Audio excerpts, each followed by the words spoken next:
You have been seriously doing your bit to banish that belly fat, and you are now on the 6th day of our 7-day Belly Buster Blast Challenge. Let's get started. It's day 6 of our Belly Buster Blast Challenge, and today we're prepping 3 healthy snacks to keep those cravings in check. Fuel your body the right way and watch the magic happen. First up, apple slices with almond butter. Sweet, crunchy, and packed with protein. It'll keep you energized and satisfied.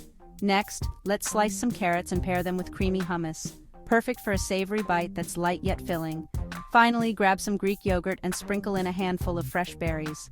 A delicious combo for a quick, nutritious snack. Prepping these snacks in advance makes healthy choices easy and accessible. Keep them handy to avoid reaching for junk food when hunger strikes. Remember, every small habit change counts. You're doing amazing. Join us daily at 7 p.m. for a new and exciting challenge. We're on this journey together, so let's stay motivated and have fun. Consistency is key, and every little bit helps. See you tomorrow for the final day challenge.